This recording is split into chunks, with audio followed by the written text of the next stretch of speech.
everyone. Today I wanted to show off some cool workshop modes that I frequently use to warm up and practice different aspects of my main, which is Genji.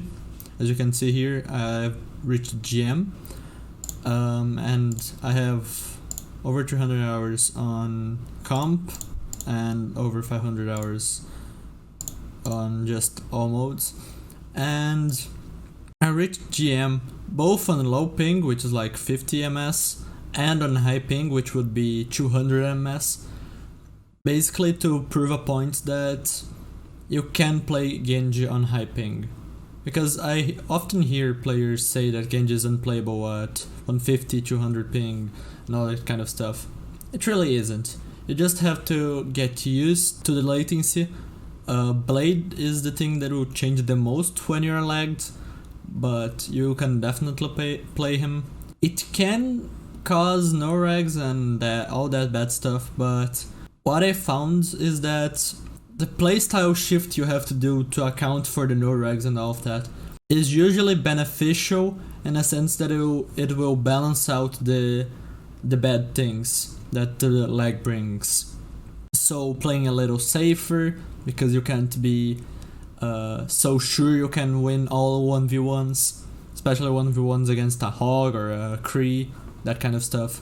So it forces you to play smarter, which is actually a really useful experience for players, because I feel like on heroes such as Genji, which is very mechanically advanced, people often think that they just aren't performing well enough mechanically to climb ranks, climb the ladder, but oftentimes it's just that they aren't playing smart enough. And so show some drills I use to practice, as well as talk about some general tips for the hero, and especially Nanoblade, which is like really good in this meta. So the first code I wanted to show you all is Ajera, which is basically one of the versions PMA Jellies made of the practice range, basically improving it a lot. I like this one because it has a Pharah pocket, for Mercy as it's known, and it's really good to practice your anti-air skills, because Genji, although he's a projectile hero, he can be pretty good against Pharah if you're accurate enough, and especially if you dash into her face. But for now, what I'm doing right here is just warming up my vertical and horizontal aim against Pharah. She has a very easy to predict movement, and you can also pick up a Mercy pocket by interacting with the yellow ball. That is really helpful, because then you can actually burst the Pharah down through a pocket if you have good enough aim. And then after warming up my aim against Mercy in this mode, I practice some boosted blades. Here you can reset your ultimate status with crouch plus interact, and I will just keep doing it over and over again, slowly going faster and faster until I'm warmed up enough that I can go ham, basically.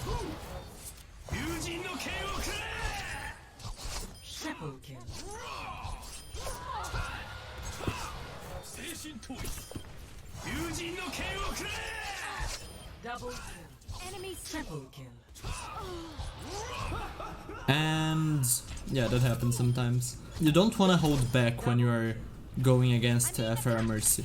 You want to track your cooldowns, such as Jump Jet and the Concussion Mine, so that she can't dodge you after you dash.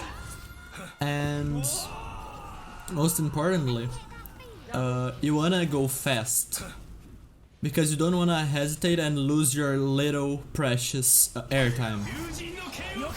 And then you can also practice damage boosted Nanoblade. So this next code is gonna be 3PWX2, and it's really useful in general. I use it for a lot of drills, So here you can see that there are a lot of possible options. Right now I'm messing around with the number of bots. You can change it from 2 to up to 6. You can also change your damage numbers. I usually go with nano values. Here I'm picking a dash trainer, ghost dash trainer, and on the top left and top right corner there are some texts. On the top left it shows you the dash angle you did, the top one being the difference between your last dash and the dash you just did, and the lower one is the average, which is basically the average difference between the dashes, so how much you're missing in degrees in general. And then you can also reset it through the crouch interact command. And then after doing that, with the 400% damage value for the dash one shot, I just go back to normal mode and practice some ghost dashes all around the map. This helps with target acquisition because you're going extremely fast and you must rely on your peripheral vision, and it just really helps with warming up. You know, ghost dashing in general, chaining a bunch of them together like you can see in the clips.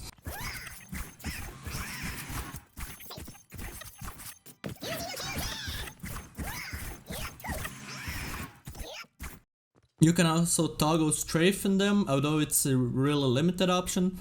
You can still use it for good practice. So here you can just line yourself up with them and try to predict, not exactly predict, but like pre-shoot, because it's a projectile, and get better at judging how much you have to compensate for the delay of the projectile with the different distances with the Anas. So it's just really useful for you to get better at mouse 1, which is really important. A lot of Genjis I see overlook that. This training right here is a flick training. Basically I'm trying to flick to the Ana instead of just constantly tracking them like we were doing previously with the mouse 1. So there is also the option to change the spawn range of the Anas, but you shouldn't really mess with that. It starts at 15 meters, which is what you should leave it at, because 15 meters is exactly your dash's distance, so whenever you kill an Ana and it respawns, you are guaranteed that if you kill her exactly where she is, your next dash can reach her. Anyways, the warm-up I like to do the most is this one. This is a multi-purpose practice because it both helps with target acquisition if you go really fast, short dashes because I'm basically dashing the Ana's feet for a combo, which is lethal with 3 shurikens with nano values. You can use normal values, but I would rather use nano values because you don't really get to practice that much. And honestly, just a nano Genji can be really good. You don't always have to nano blade. It really depends on the situation. If you know they don't have CCs, you can just nano Genji, and if you're good enough, you can be really fast. This right here is really important because I see a lot of Genjis, not just a lot of Genjis, people overall thinking that screen shake is APM. When it's not. APM, meaning actions per minute, only cares about your effective actions. Improving your APM is a really good way of getting more value, because it basically means that you are doing more. But that doesn't mean that you should simply shake your screen like crazy, then you aren't actually doing anything useful. The right way of improving APM is through practice like this, where you can lower the time you're hovering your aim around, and especially with Genji and dash resets, it's really useful to be really fast and accurate with them. It makes you way more lethal.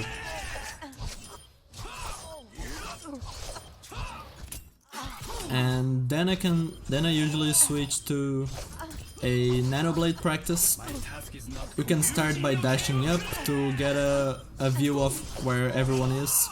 That's usually what you should do in game. In a stun heavy meta, being fast can be really helpful, but that doesn't mean you shouldn't use your brain when blading. Like, against Brig especially, what you wanna do is outplay her bash, especially. That's her main way of shutting you down. And so one way you can do that is maximizing your air time with double jumping in the right moment and wall climbing. But outside of that, the faster you are, the harder it is for a McCree to stun you, a Brig to be able to flick bash you. And then, after you're done with that practice, you can start making your own crazy ideas. You can invent other ones. You can, for example, for the Nanoblade practice, just get the health of some manas lower and just do your own drill. Basically, just toy around. The more you practice, the better you will be, usually. So it's just a really good, just a really good code. I can't recommend it more. The last code is gonna be J90ZF. On the up left is the power up, Nanoblade damage, and on the up right is the healing, basically Transcendence healing. You can turn on the Transcendence healing to learn bursting down through trance. The reason practicing blading through Transcendence with Nanoblade is not really useful is because Zen is just kinda trash right now. But whenever Zen is good, is really good practice because you can't always rely on an anti-nade. So I recommend you ulting before you enter the orb, and as you enter the orb, you'll be stunned in the middle rock, and when you are in the middle rock, to be able to move again, you should press your ultimate key again, and then you can start the practice. I recommend doing the following sequence of targets with short dashes to minimize the time wasted. What you have to worry is bugging the game mode, because this game mode can be easily broken. Like you can see, some of the enemies didn't respawn and I just got a really fast time of 2.88. I'm just gonna restart the game mode. Anyways, the best time I was able to get in this quick session that I used to record this video was 4 seconds. My personal best was like 3.91 and the world record is around 3.5. So yeah, this is just a really good code for getting faster and faster and faster at the blades.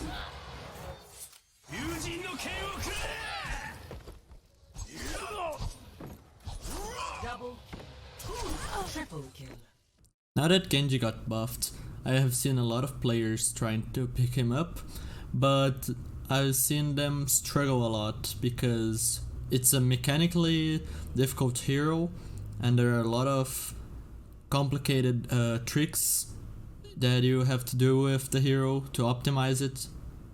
So these drills can help on that a lot. So this covers everything I wanted to in this video. I hope you learn a few things, can apply those codes and drills to improve your own gameplay and climb the ladder. And until the next video.